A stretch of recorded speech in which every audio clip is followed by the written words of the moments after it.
Gun violence often means illegal weapons used by men and teenage boys, but the gun pipeline that makes the violence possible often depends on women. One organization concentrating on that link is called Operation Lipstick. The organization has been doing outreach, enlisting other women as allies in violence prevention. That work recently got some new support from a corporate sponsor. To bring us up to date are two guests from Operation Lipstick, the program director, Ruth Rollins, and the field director, Kim Odom. Thank you both very much for being with us. Thank you for having us. Kim, start off. This organization is a women's organization, and I guess that's important to what you do. It's definitely important to what we do. Lipstick was birthed from our organization, Citizens for Safety, which our tagline is, "Where did the gun come from?" And in asking that question, the research showed that women and girls are exploited and straw buying and holding and hiding guns and trafficking guns in the same manner as their women are exploited in sex trafficking or drug trafficking. So, Ruth, when you go out to try to convince other women to try to stop that pipeline, how do you do that exactly?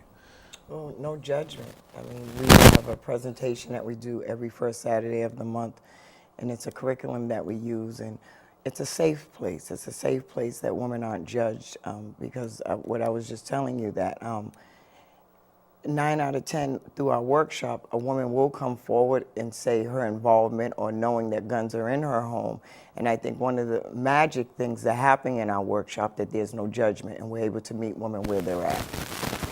Kim, is there ever a problem when you might find a woman who maybe knows a boyfriend or even her son has a gun, and she's going to say, at least publicly, that he needs that to defend himself?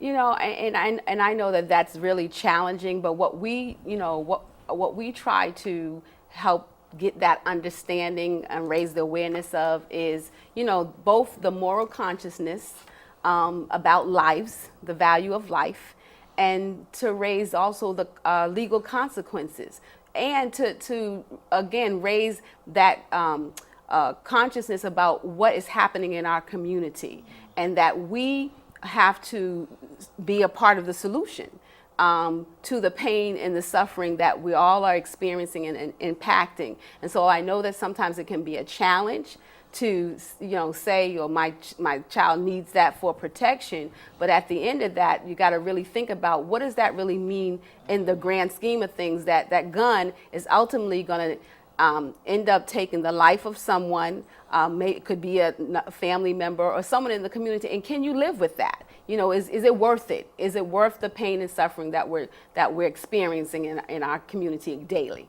Ruth, I know you can put some of this message in different forms, in a billboard or a radio campaign, but how important is it to meet women face to face and really have this conversation? Oh, it's very important. We have the great advantage of having other women that work with us, what we call lipstick ladies, that are working in the field, whether it's domestic violence shelters, youth programs, and that one-on-one conversation is so valuable. Like I mentioned, no judgment, being able to understand why they're doing what they're doing and supporting them with resources or a way out of that type of behavior. So that one-on-one is, I believe that's why we've made it so far, because we're able to have that one-on-one. I believe it's part of what we do so well. It seems that it requires trust. Oh, very much so. Very much so. And we thank you again for having us on the show. We're both survivors. I'm from the community. I think by fate that bring me and Kim together, and we both bring, I think that special compassion and understanding with working with women, that, that trust, that women are able to come forward and have the conversations that they do have with us, and we have a great team that works with us. Right.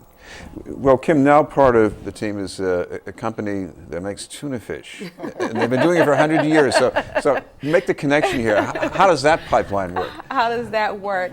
Well, recently we actually had a presentation at the library. Ruthie talked about our monthly presentations that we do at the library, and Mayor Walsh was part of that, and he helped connect us to Chicken of the Sea, giving out these grants to nonprofit organizations that are doing innovative things in their city. So Chicken of the Sea is celebrating their 100th anniversary, and they've been going to 50 cities, and Boston is their finale.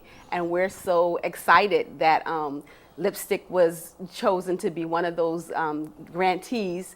And so on Saturday, tomorrow at 12:30, Lipstick will be presented with a $5,000 check to continue to do the work that we're doing. And we're so excited that, the Chicken of the Sea mermaid's going to be there. So this is going to be a fun event for, a serious issue. But the Chicken of the Sea mermaid's going to be there, and you can bring your children down and they can see her, take pictures with her. We're going to initiate her with put lipstick on her, our lipstick pen.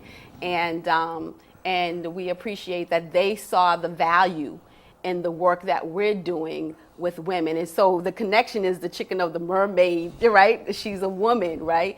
And so there's the connection. They understand the opportunity that women have to turn around a negative into a positive, and Ruthie just talked about, we try to do what we do with compassion and non-judgment, but we also realize that when you're asking people to change their behavior, that you have to put resources in place to help them with that change, positive resources, and that's the goal. Ruth, as you and Kim know, there were 2 events in Boston last night in memory of Don Jaffier. And one of the things I'm sure what people were saying at both events is that something terrible happened, and we all just want to get out there and try harder to make things better. And I guess you need some people to help you do that. No, most definitely.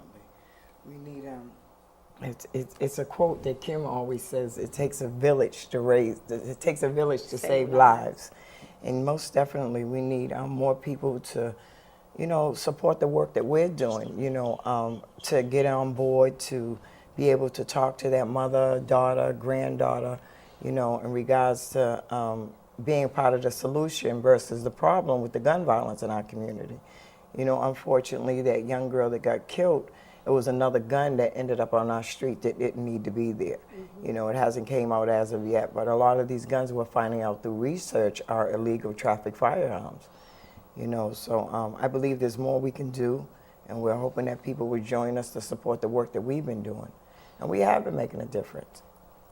And if people want to get in touch to find out more, what's the best way to do that? So we can be reached. Well, first of all, we have locally, we have a workshop every first Saturday at the Grove Hall Library on Geneva Ave. From 10 to 12, we serve light breakfast. We do a train-the-trainer presentation. So one of the things that we do, if you are interested in bringing it to your organization, we would train you, but we would also follow you and help you train your staff, or the young people or the old people that you're working with.